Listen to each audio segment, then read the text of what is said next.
Bunga di Batu Cadas. Audiobook oleh Novel Silat. Jilid 8 Part 2. Namun tiba-tiba Ki Lurah Bausasra itu menjadi sangat gelisah. Dan dengan suara yang bergetar ia bertanya, "Tetapi Raden, apakah Raden akan menghadap Pamanda Pangeran Mangkubumi?" Juiring masih tetap berhati-hati, meskipun seakan-akan acuh tidak acuh saja ia menjawab, "Tidak Ki Lurah. Kami tidak akan menghadap Pamanda Pangeran Mangkubumi. Kami akan pergi kepada seorang sahabat Kiai Danatirta." Oh, Ki Lurah Bausasra menjadi semakin gelisah. Namun seperti tidak terjadi apapun juga Raden Juiring berkata, "Nah, sekarang kami akan minta diri. Sekali lagi kami minta maaf bahwa kami sudah mengganggu kalian. Tolong katakan kepada prajurit-prajuritmu, bahwa kita lupakan saja apa yang sudah terjadi dan apa yang sudah kita perbuat masing-masing." "Baik, baik Raden. Terima kasih atas kesempatan ini. Mudah-mudahan lain kali kami tidak membuat kesalahan. Nanti aku akan memerintahkan agar gawar lawe yang berwarna kuning itu tidak hanya disangkutkan pada lorong-lorong masuk ke dalam hutan ini, tetapi direntangkan di sekitar hutan yang menghadap ke jalan yang Raden lalui, agar orang lain nanti tidak terjebak dalam kesalahan yang sama seperti Raden yang tidak mengetahui bahwa hutan ini adalah hutan tertutup. Untunglah bahwa Raden memang berhak melakukannya.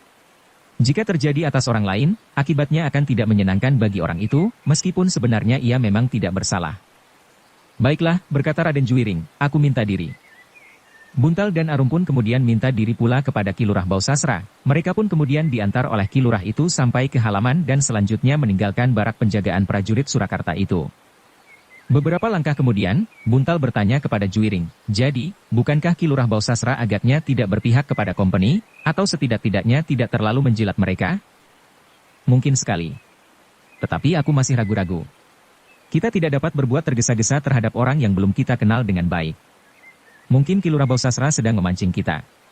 Tetapi menilik sikapnya, aku mempunyai dugaan bahwa sebenarnya ia tidak berpura-pura. Ternyata ia justru menjadi gelisah." "Kenapa justru gelisah?" "Ki Lurah Bausasra mengerti kalau aku adalah putra Ayahanda Ranakusuma. Dan Ki Lurah Bausasra pun tahu bagaimana sikap Ayahanda terhadap perkembangan keadaan kini." Buntal dan Arum mengangguk-anggukkan kepalanya. Agaknya Ki Lurah Bausasra menjadi gelisah, karena menurut dugaannya Raden Juiring pasti mempunyai sikap seperti ayahandanya. Tetapi mereka tidak mempersoalkannya lagi. Arum yang merasa tidak akan terganggu lagi di hutan tutupan itu mulai tertarik lagi pada gerumbul-gerumbul liar yang berserakan di antara pepohonan yang semakin lama semakin pepat. Dalam gerumbul itu tentu bersembunyi binatang buruan.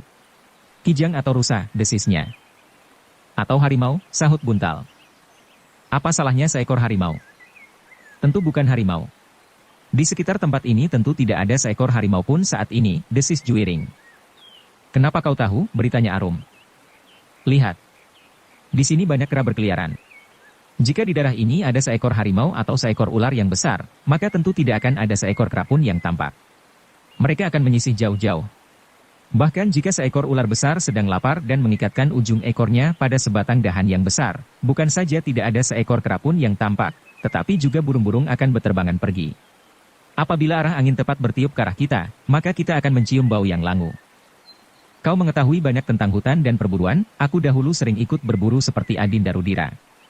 Tetapi kemampuan berburu Adinda Rudira berkembang karena ia kemudian mendapat kesempatan untuk pergi berburu sendiri dengan beberapa orang pengiring. Tetapi aku kemudian mendapat kesempatan lain. Mempelajari olah kanuragan, kajian serta ilmu pergaulan dan tata pemerintahan dari Kiai Danatirta, meskipun Adinda Rudira pasti juga mendapat dari orang lain." Buntal dan Arum mengangguk-angguk. Tanpa mereka sadari mereka merasakan betapa pahitnya perasaan Raden Juiring, karena ia telah tersisih dari lingkungan keluarganya, apapun alasannya. Namun sejenak kemudian perhatian Arum telah tertuju kepada hutan di sekitarnya. Jika Juiring dan Buntal setiap kali tidak mencegahnya, maka ia pasti sudah berlari-larian di antara semak-semak yang lebat. "Ada beberapa kemungkinan Arum," berkata Juiring, "kau bukannya berburu, tetapi diburu oleh binatang liar atau tersesat." "Mungkin aku dapat tersesat. Tetapi seandainya ada binatang liar, akulah yang akan menangkapnya. Bukankah yang ada hanyalah rusa atau kijang? Bukankah di sini tidak ada harimau? Bahkan seandainya ada harimau sekalipun aku tidak takut. Aku dapat memanjat dan membunuhnya dengan pisau-pisau ini. Bukan seekor harimau Arum. Tetapi yang paling berbahaya bagi pemburu adalah ular kecil yang berbisa.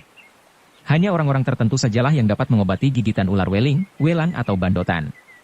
Tetapi tidak kalah bahayanya adalah serangga-serangga yang berbisa. Laba-laba biru atau lebah kendit, yang bergaris putih di pinggangnya yang ramping." Arum mengerutkan keningnya. Namun kemudian sambil memberengut ia berkata, kau membohongi aku.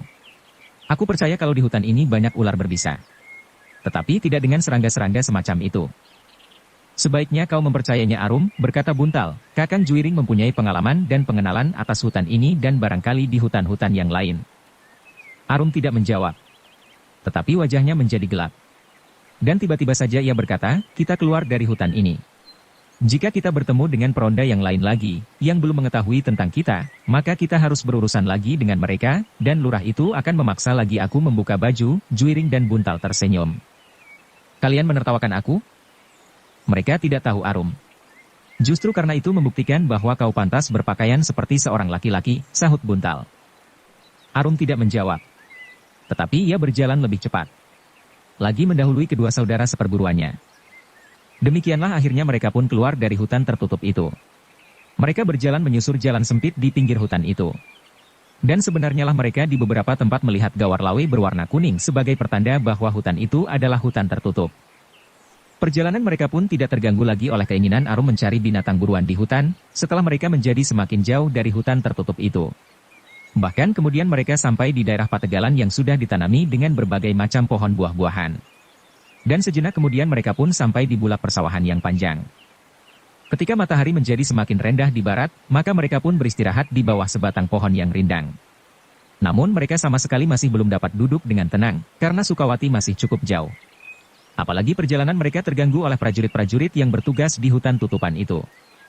Dengan bekal yang hanya sedikit, mereka mengisi perut mereka sebelum melanjutkan perjalanan di bawah terik matahari menjelang sore. Meskipun panasnya sudah mulai susut, namun rasa-rasanya masih juga menyengat kulit yang seakan-akan menjadi merah seperti tembaga. Pakaian mereka telah basah oleh keringat dan kotor oleh debu. Tetapi mereka berjalan terus. Kita harus sampai ke rumahnya, berkata Juiring seakan-akan kepada diri sendiri. Tetapi Buntal menyahut, ya. Kita harus langsung sampai ke rumah Kiai Sarpasrana meskipun lewat tengah malam. Arum tidak berkata apapun. Tetapi ia tidak berkeberatan seandainya ia masih harus berjalan sampai lewat tengah malam. Meskipun ia seorang gadis, tetapi latihan-latihan yang teratur dan mapan, membuat ketahanan tubuhnya menjadi sangat tinggi, seperti juga Juiring dan Buntal. Dalam pada itu, matahari pun semakin lama menjadi semakin rendah. Langit menjadi kemerah-merahan oleh sinarnya yang lemah. Dan ujung mega di atas pegunungan bagaikan membara. Arum yang seakan-akan telah mandi keringat, sempat memandang langit yang ditaburi oleh sisa-sisa sinar matahari menjelang senja. Angin yang lembut mengusap wajahnya yang basah. Sekali-sekali gadis itu mengusap keringat di keningnya dengan lengan bajunya dengan acuh tidak acuh. Perhatiannya sedang dicengkam oleh warna-warna yang dengan cepatnya berubah-ubah di sore hari. Juiring yang berjalan agak di depan menundukkan kepalanya. Angan-angannya telah mendahuluinya menemui Kiai Sarpasrana. Berbagai macam gambaran telah bergerak di kepalanya. Mungkin orang itu akan menyambutnya dengan baik, tetapi mungkin sebaliknya. Dalam pada itu, Buntal untuk beberapa saat terlempar ke dalam dunia kenangan. Di saat-saat ia berjalan tanpa tujuan. Ketika ia menengadahkan wajahnya, dilihatnya langit dengan warnanya, yang semakin gelap. Seperti warna yang pernah dilihatnya di Bulak Jatisari. Betapa warna itu bagaikan bayangan hantu yang akan menerkamnya saat itu. Seakan-akan masih terasa tengkuknya bagaikan patah ketika orang-orang Jatisari memukulinya. Masih juga terngiang petik Arum yang terkejut melihatnya di atas gubuk. Buntal menarik nafas dalam-dalam. Di luar sadarnya dipandanginya wajah Arum sekilas. Hanya sekilas. Tetapi Buntal melihat ujung rambutnya yang bergerak-gerak ditiup angin yang lembut, bagaikan rumbai-rumbai yang menghiasi seraut wajah yang bulat cerah. Buntal menarik nafas dalam-dalam. Setiap kali ia mencoba mengusir pikiran gila itu dari kepalanya. Namun setiap kali wajah itu terbayang juga meskipun ia sudah berusaha untuk mengenyahkannya. Kenapa aku harus membayangkan wajahnya? Buntal membentak dirinya sendiri di dalam hati, anak itu ada di sini. Aku dapat memandanginya sepuas-puasnya. Bukan sekedar bayangan di dalam angan-angan. Buntal terkejut ketika ia mendengar suara Juiring. Di malam hari, lebih sulit bagi kita untuk menemukan rumah Kiai Sarpasrana. Sejenak Buntal tergagap. Namun ia pun kemudian menjawab, ya. Tidak ada tempat untuk bertanya. Mungkin di gardu-gardu perondaan, sahut Arum. Juiring mengangguk-angguk. Katanya, ada dua kemungkinan. Di gardu-gardu peronda kita akan mendapat petunjuk, atau justru dicurigai dalam keadaan seperti sekarang ini. Ya, Buntal menyahut, kita dapat dicurigai seperti prajurit-prajurit itu mencurigai kita. Agaknya saat ini adalah saat saling curiga mencurigai di antara sesama orang Surakarta dan wilayahnya. Ya. Kedatangan orang-orang asing itulah yang telah mengguncangkan sendi-sendi kehidupan di Surakarta. Juiring berhenti sejenak, lalu, apakah kalian sependapat? Apabila kita teruskan perjalanan kita sampai ke Sukawati malam ini, meskipun sampai jauh dan bahkan lewat tengah malam? Tetapi baru besok pagi-pagi kita mencari rumah Kiai Sarpasrana, tetapi Arum menggelengkan kepalanya, kita sampai ke rumahnya malam ini. Jika kita menunggu dimanapun juga, masih akan ada kemungkinan-kemungkinan lain yang dapat terjadi. Buntal menganggukkan kepalanya, ya. Tentu di daerah Sukawati peronda-peronda selalu nganglang hampir setiap saat. Lebih baik kita berterus terang kepada mereka. Juiring mengangguk-angguk pula. Katanya, baiklah. Kita akan berusaha untuk menemukan rumah itu. Ketiga anak muda itu pun kemudian terdiam sejenak. Sementara langit menjadi buram dan ujung pegunungan telah menjadi pudar. Hampir tanpa mereka sadari, maka perlahan-lahan malam pun mulai turun. Cahaya matahari yang tersangkut di tepi langit telah padam sama sekali. Bintang-bintang satu demi satu mulai memancar di dalam kegelapan. Ketiga anak-anak muda itu pun berhenti pula sejenak untuk melepaskan lelah. Meskipun mereka cukup terlatih menguasai diri, tenaga dan tubuh, namun mereka masih juga memerlukan beristirahat sejenak. Membasahi kaki mereka dengan air parit yang bening. Bahkan kemudian tangan dan wajah mereka yang bagaikan hangus dibakar sinar matahari. Kita duduk sejenak, berkata Arum kemudian, bukan karena lelah. Tetapi aku ingin menikmati segarnya udara. Juiring dan Buntal tersenyum, namun mereka tidak menjawab. Meskipun demikian Arum berkata, kalian tidak percaya. Tentu kami percaya, jawab Juiring, aku pun ingin duduk sebentar. Angin terasa sejuk sekali. Apakah perjalanan kita masih jauh? Bertanya Arum kemudian. Tidak begitu jauh lagi, jawab Juiring. Aku kira tidak sampai tengah malam kita sudah akan mencapai daerah Sukawati. Arum tidak bertanya lagi. Ia duduk di atas rerumputan sambil bersandar sebatang pohon. Namun kemudian sambil berpaling memandang ke dalam kegelapan bayangan pepohonan ia berkata, bukankah aku tidak bersandar sebatang pohon hutan tutupan? Tidak Arum, Buntalah yang menjawab, kita berada di daerah Pategalan. Oh, Arum menyandarkan dirinya lagi sambil memandang ke kejauhan. Namun tiba-tiba Arum terkejut. Hampir bersamaan Juiring dan Buntal pun mengangkat kepala mereka memandang ke kejauhan. Beberapa buah obor, desis Arum. Ya, Juiring dan Buntal hampir bersamaan. Siapakah mereka? Bertanya Arum pula. Juiring menggelengkan kepalanya. Jawabnya, aku tidak tahu. Arum pun kemudian berdiri. Dilihatnya beberapa buah obor itu berjalan beriringan. Tidak banyak. Ada 3 buah yang jaraknya agak kejauhan. Mereka menuju kemari, desis Buntal yang telah berdiri pula. Ya. Obor itu menuju kemari. Ketiganya pun kemudian berdiri termangu-mangu.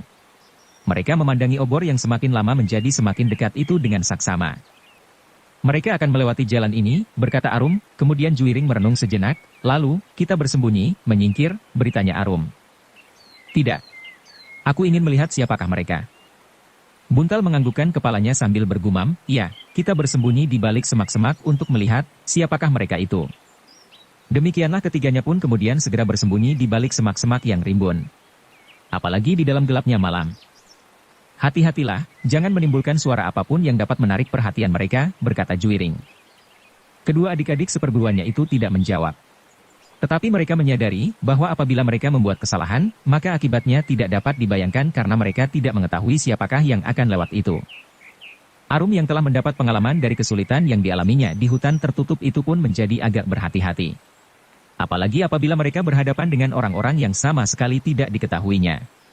Mungkin perampok-perampok, mungkin prajurit-prajurit yang sedang mengejar perampok atau mencari apapun, tetapi mungkin juga orang-orang asing yang kadang-kadang dapat menjadi buas menghadapi gadis-gadis, seperti cerita yang pernah didengarnya. Bahkan ketika obor-obor itu menjadi semakin dekat, Arum telah menahan nafasnya, agar tidak terdengar oleh orang-orang yang kemudian lewat di jalan di pinggir Pategalan itu. Ketiga anak-anak muda itu pun kemudian memperhatikan sebuah iring-iringan yang mendebarkan jantung. Sebagian terbesar dari mereka adalah laki-laki bersenjata. Bahkan ada di antara mereka yang berpakaian seperti prajurit Surakarta. Sedang di bagian tengah dari iring-iringan itu, adalah beberapa orang perempuan dan bahkan anak-anak. Hampir saja Arum membuka mulutnya untuk bertanya kepada Buntal yang ada di sebelahnya. Untunglah bahwa ia segera sadar sehingga niatnya itu pun diurungkannya. Namun yang paling tegang dari ketiga anak-anak muda itu adalah Juiring. Di bawah cahaya obor yang menerangi terutama di bagian perempuan dan anak-anak itu, dilihatnya seorang yang pernah dikenalnya. Sejenak ketiganya seakan-akan telah membeku. Tetapi dengan demikian mereka berhasil tidak menarik perhatian orang-orang yang lewat beberapa langkah saja di hadapan mereka. Baru ketika iring-iringan itu sudah lewat agak jauh, ketiga anak-anak muda itu bangkit dari persembunyiannya, perlahan-lahan mereka bergeser maju. Dengan hati-hati mereka menyusup di antara semak-semak dan muncul di jalan yang baru saja dilalui oleh iring-iringan yang mendebarkan jantung itu. "Siapakah mereka?" desis Arum. Buntal menggelengkan kepalanya.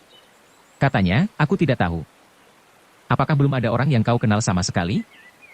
Sekali lagi Buntal menggeleng. Katanya, "Belum. Aku belum pernah mengenal mereka." Arum menarik nafas dalam-dalam. Tetapi ketika ia berpaling kepada Juiring, dilihatnya di dalam kesuraman malam, anak muda itu merenung. "Apakah ada yang kau kenal?" bertanya Arum kepada Juiring. Juiring tidak segera menjawab. Ia masih memandang cahaya obor di kejauhan yang seakan-akan bagaikan seberkas bara yang berterbangan di dalam gelapnya malam. Bahkan Arum berdesis seperti kepada diri sendiri, seperti beberapa ekor burung kemamang. Juiring mengangguk-angguk. Katanya kemudian, "Seakan-akan aku pernah mengenainya salah seorang dari mereka." "Siapa?" bertanya Buntal dan Arum hampir bersamaan. "Yang berjalan di luar iring-iringan." Kebetulan saja ia melintas di sebelah obor yang ada di depan perempuan dan anak-anak itu. "Ya siapa?" Arum tidak sabar. "Juga seorang bangsawan." "Bangsawan? Siapa? Raden Rudira? Atau siapa? Laki-laki atau perempuan?" bertanya Arum. Juiring masih belum menjawab, sehingga Arum mendesaknya lagi. "Yang kau maksudkan seorang laki-laki atau seorang perempuan?" "Seorang laki-laki," desis Juiring. "Namanya?" "Tentu ia mempunyai nama." "Raden Mas Said." "Raden Mas Said," Arum dan Buntal mengulang. "Siapakah Raden Mas Said itu?" bertanya Buntal. Juiring menarik nafas dalam-dalam. Katanya, "Aku tidak yakin, apakah aku benar. Tetapi jika benar ia Raden Mas Said, maka ia adalah putranda Paman Arya Mangkunegara, tetapi apakah yang dilakukannya dengan perempuan dan anak-anak itu? Aku tidak tahu pasti.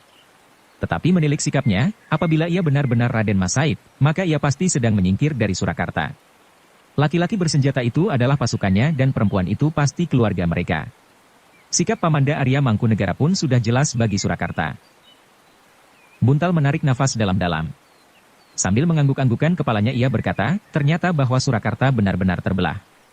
Bahkan keluarga Ranakusuma pun terbelah, lebih dari itu Buntal. Banyak di antara para bangsawan yang hatinya sendiri terbelah. Penuh keraguan-raguan dan tidak menentu. Bahkan tidak tahu apa yang sedang dilakukannya." Buntal mengangguk-anggukan kepalanya. Ia dapat membayangkan betapa kacaunya sikap para bangsawan dan pimpinan pemerintahan di Surakarta. Prasangka, curiga mencurigai, dan saling memfitnah. Setiap orang dapat menanggapi keadaan sesuai dengan kepentingan masing-masing. Tetapi bahwa api mulai berkobar di Surakarta, agaknya sudah tidak dapat diingkari lagi. Dalam pada itu Arum pun kemudian bertanya, "Lalu apa yang harus kita lakukan?" "Sementara ini tidak berbuat apa-apa," berkata Raden Juiring, "kita melanjutkan perjalanan. Malam ini kita akan menemukan rumah Kiai Sarpasrana. Ternyata banyak cerita yang dapat kita katakan kepadanya. Mungkin ia tahu agak banyak tentang pasukan yang baru saja lewat." "Marilah," sahut Arum, "kita jangan terlampau lama berdiri saja di sini sambil berbicara tanpa ujung pangkal." "Ya, kita melanjutkan perjalanan. Mungkin kita harus segera berbuat sesuatu apabila kita sudah bertemu dengan Kiai Sarpasrana." Ketiga anak-anak muda itu pun kemudian meneruskan perjalanan mereka ke Sukawati.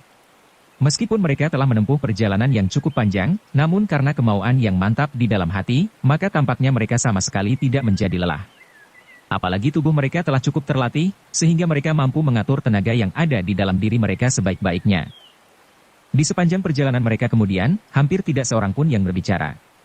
Mereka berjalan saja dengan langkah yang cepat. Angan-angan mereka ternyata telah dipengaruhi oleh bayangan mereka masing-masing tentang iring-iringan yang baru saja mereka lihat. "Ada yang membawa senjata api," berkata Juiring di dalam hatinya, karena secara kebetulan pula ia melihat seseorang di dalam iring-iringan itu membawanya, tentu didapatnya dari orang asing-asing itu dengan kekerasan, tetapi Raden Juiring tidak mengatakannya kepada kedua adik seperguruannya. Demikianlah, tanpa beristirahat lagi, mereka pun memasuki tlatah Sukawati. Karena itu, mereka menjadi semakin berhati-hati. Sukawati agak berbeda dari padukuhannya. Meskipun Sukawati pun termasuk daerah yang tidak banyak diganggu oleh penjahat, namun apaknya Sukawati mempunyai persiapan yang khusus menghadapi keadaan yang semakin memuncak di Surakarta. Apalagi mereka pun sadar, bahwa banyak orang-orang di Sukawati yang memiliki kelebihan dari orang kebanyakan, sehingga apabila mereka kurang berhati-hati, maka mereka akan terjerumus ke dalam kesulitan. Karena itu, agar mereka tidak membuat salah paham, maka mereka berkeputusan untuk langsung pergi ke gardu yang pertama-tama akan mereka temui dan langsung bertanya, di manakah rumah Kiai Sarpasrana yang juga sering disebut Kiai Sarpa Ireng. Belum tengah malam, bisik Buntal ketika ia menengadahkan kepalanya melihat bintang-bintang yang bersinar di langit. Ya, sahut Juiring, bintang gubuk penceng sudah hampir tegak lurus.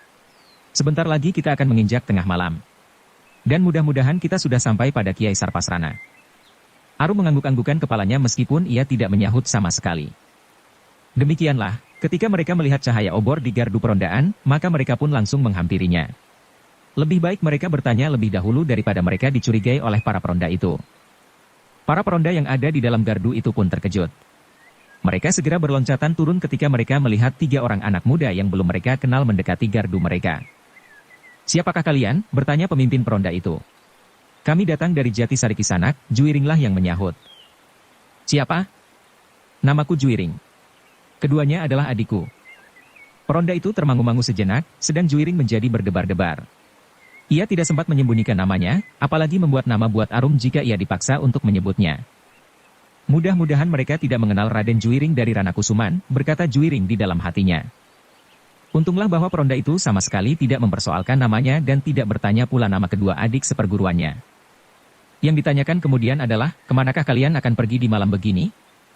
"Kami kemalaman di jalan Kisanak. Tetapi kami tidak berani berhenti dan bermalam di jalan. Karena itulah kami memaksa diri untuk meneruskan perjalanan." "Kalian akan pergi kemana?" desak peronda itu.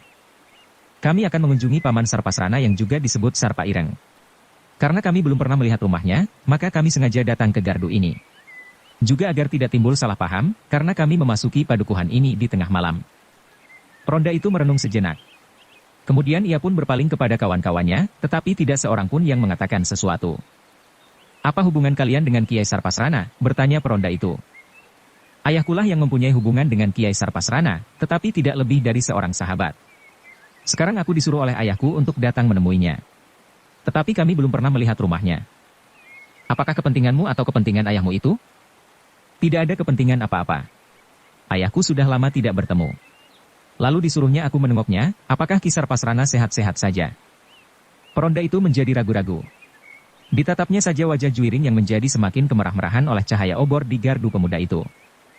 "Orang ini tentu tidak akan berani berbohong," berkata prajurit itu di dalam hatinya, "Kiai Sarpasrana bukanlah orang kebanyakan. Seandainya orang-orang ini berhasil menemuinya, tentu mereka tidak akan berani berbuat jahat. Seandainya mereka berani, maka mereka pun pasti akan segera dibinasakan oleh Kiai Sarpasrana dan murid-muridnya." Dalam keraguan-raguan itu, ia kemudian bertanya lagi, "Apakah benar kalian tidak bermaksud apa-apa?" "Tentu," jawab Juiring, "kami akan mengunjunginya. Hanya mengunjunginya saja. Tentu kami tidak akan dapat berbuat apa-apa di hadapan Kiai Sarpasrana." Peronda itu menarik nafas dalam-dalam anak muda itu seolah-olah dapat membaca isi hatinya. Dan sejenak kemudian ia berkata, "Baiklah. Tetapi jangan mencoba mencelakai dirimu sendiri dengan perbuatan yang aneh-aneh di hadapan Kiai Sarpasrana. Jika kalian berbuat sesuatu yang tidak menyenangkan hatinya, maka kalian pasti akan menyesal, karena Kiai Sarpasrana adalah orang yang keras. Sangat keras." Juiring menganggukkan kepalanya sambil menyahut, "Tentu. Kami tidak akan mencelakai diri kami sendiri." Peronda itu pun kemudian menyuruh 2 orang kawannya untuk mengantar Juiring dan adik-adik seperguruannya ke rumah Kiai Sarpasrana yang juga disebut Kiai Sarpa Ireng. Namun di sepanjang jalan para peronda itu pun cukup berhati-hati. Dipersilahkannya Juiring dan kedua adik seperguruannya itu berjalan di depan. Bersambung ke Jilid 8 Part 3. Dukung kami dengan subscribe, follow, like, komen dan share. Terima kasih.